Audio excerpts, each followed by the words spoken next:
Et si cet été, vous partiez vraiment l'esprit tranquille? Avec France Pay, quel que soit votre pays de résidence, ouvrez un compte 100% français, un RIB français, une carte bancaire française, et accédez aux avantages et services réservés normalement aux résidents. Et avec le compte Premium, bénéficiez en plus de l'option rapatriement vers votre pays de résidence ou en France. Parce que voyager sereinement, c'est aussi savoir qu'on est protégé. Cet été, réservez, dépensez, voyagez, sans contrainte, sans tracas. France Pay, la France dans le portefeuille. Bonjour et bienvenue dans Initiative Expat. Je suis Jérémy Michel et ensemble, nous allons mettre en lumière des expatriés engagés et leurs projets réalisés pour les Français de l'étranger. Initiative Expat, le podcast des expatriés engagés. Direction le Cameroun pour ce nouvel épisode d'Initiative Expat. Nous partons à Douala à la rencontre de mon invité Badal Fomo de l'association Classe Pro. Bonjour Badal et merci d'être avec nous. Bonjour, merci beaucoup pour l'invitation. Tout le plaisir est le nôtre. Eh bien, écoutez, c'est très agréable à vous, mais peut-être avant de parler de l'association et des activités que vous proposez, j'aimerais qu'on parle un petit peu du Cameroun. Qu'est-ce qui est aujourd'hui facile au quotidien au Cameroun et puis peut-être qu'est-ce qui peut être un peu plus compliqué? Il facilite un peu le quotidien au Cameroun aujourd'hui, peut-être l'arrivée des réseaux sociaux où on est face à une situation, on peut prendre une photo, on peut faire une vidéo et la partager sur les réseaux sociaux pour voir un peu la vie des uns et des autres, partager de l'insalubrité, du désordre urbain et de tous ces mots-là. Ce qui rend les choses un peu plus compliquées au Cameroun actuellement, c'est le contexte juridique. Parce que c'est vrai, les lois, elles sont là, elles existent, mais elles ne définissent pas clairement les enjeux, elles ne définissent pas clairement les tenants, les aboutissants, ce qui fait que il y a un flou total dans presque tous les domaines où parfois il y a des fautes, mais on ne sait pas comment sanctionner parce que oui, il y a la loi, mais elle n'est pas vraiment précise, elle ne détermine pas vraiment les limites et tout. Du coup, c'est compliqué. Je crois que c'est le réel souci actuellement au Cameroun. Vous êtes à la tête de l'association Classe Pro. Est-ce que vous pouvez nous expliquer quelle est sa mission et les actions que vous menez concrètement et puis peut-être nous parler de l'origine de la création de cette structure?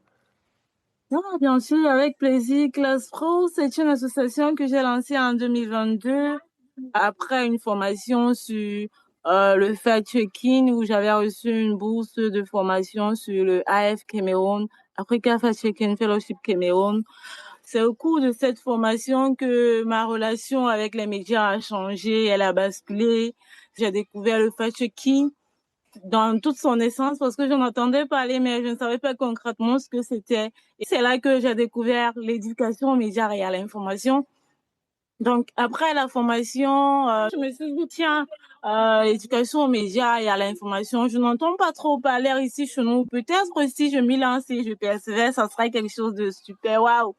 Et donc, c'est comme ça que je décide de créer une petite page où je donne des conseils, comment utiliser bien Internet, comment faire attention en ligne, la sécurité numérique, tout ça.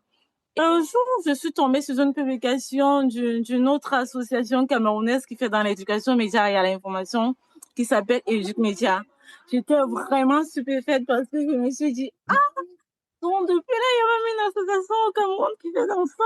Et donc, c'est comme ça que je me suis aussi abonnée à la page de cette association. J'ai commencé à contribuer, à commenter, à liker.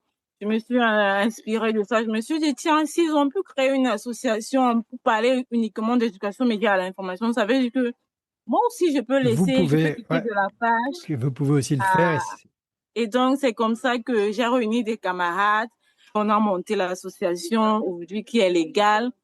En termes d'activité aujourd'hui, notre mission, c'est réellement de développer l'esprit critique des citoyens afin que le numérique puisse être quelque chose de sain, de vivant, quelque chose d'inclusif, d'éthique. Parce qu'aujourd'hui, il y a beaucoup de dérives. Et du coup, aujourd'hui aussi, avec l'ASPRO, on mène des activités telles que Genevois Critique. Genevois Critique, c'est une campagne qui se déroule uniquement en ligne et qui met en avant des jeunes de différents domaines, mais qui se servent du numérique pour impacter dans leurs engagements respectifs. À côté de Genevois Critique, on a eu aussi une activité qui s'appelait VOFEM, Voix des femmes et filles médiatrices. C'est un programme qui met l'esprit critique au service du leadership féminin pour lutter un peu contre la désinformation, la médiation communautaire, pour mettre les femmes en avant. À côté de ces deux initiatives, nous avons développé aussi Criticite, justement le sujet qui nous intéresse. Exactement. Madame Famo, là, vous me donnez la possibilité de rebondir. Effectivement, vous portez le projet Critique Guides, d'ailleurs, qui a été soutenu par le STAF. Je rappelle que le STAF est le dispositif d'aide et de soutien de la France pour les associations dans lesquelles sont actifs des Français à l'étranger. Est-ce que vous pouvez nous expliquer ce qu'est exactement le programme Critique Kids? C'est former une génération critique et citoyenne, et à quels enjeux, finalement, répond ce projet? Oui, Criticite, on a voulu le développer parce que c'est un projet qui compte réellement pour nous. Je rappelle que c'est un projet qu'on a développé, ça fait 2 ans aujourd'hui. Et donc, on a la chance de l'implémenter cette année et c'est réellement une chance. Donc, Criticite, c'est un projet qu'on a développé pour mettre en avant, pour essayer de développer les compétences critiques, développer l'esprit critique des jeunes encore au lycée parce que déjà, les enfants, ils sont confrontés à développer leur esprit critique dès la maternelle où ils découvrent les images. Au primaire, on apprend un peu à réfléchir. Au secondaire, où on est face aux médias, comment avoir sa propre perception des choses, des infos et tout. C'est vrai que le projet, il est destiné aux Français de l'étranger, mais on a bien aussi voulu associer des Camerounais puisque nous sommes Cameroun. Et donc, on aura des activités avec des jeunes Français, des jeunes Camerounais, et puis on aura aussi une activité conjointe pour un peu développer l'interculturalité, que ce soit au centre de l'apprentissage. Et les activités se feront de manière ludique.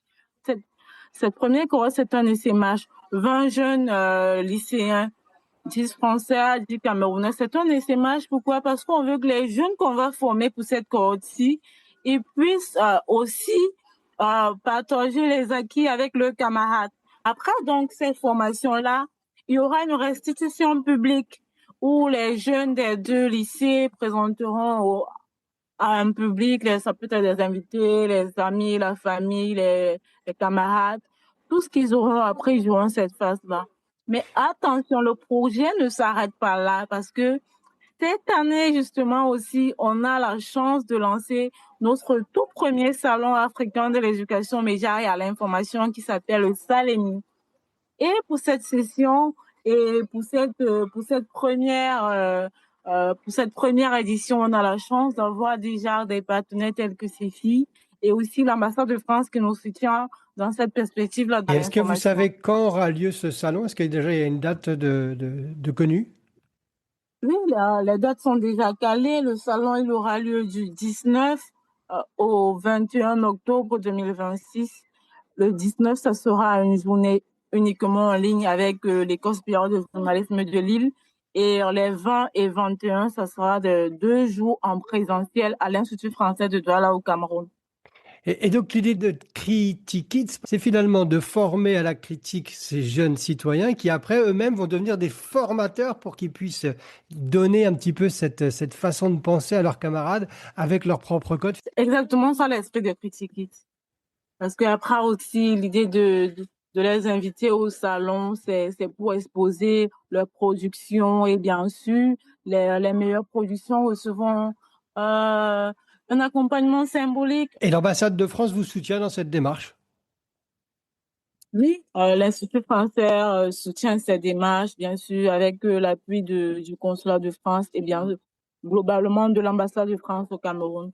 Eh bien, écoutez, Badal Fomo, merci beaucoup pour la présentation de ce projet Critique Kids. Et on va revenir pour le salon au mois d'octobre. On sera là, lesfrançais.press, pour vous suivre comment se façonne l'esprit critique des jeunes au Cameroun. En tout cas, un grand, grand merci d'avoir été avec nous.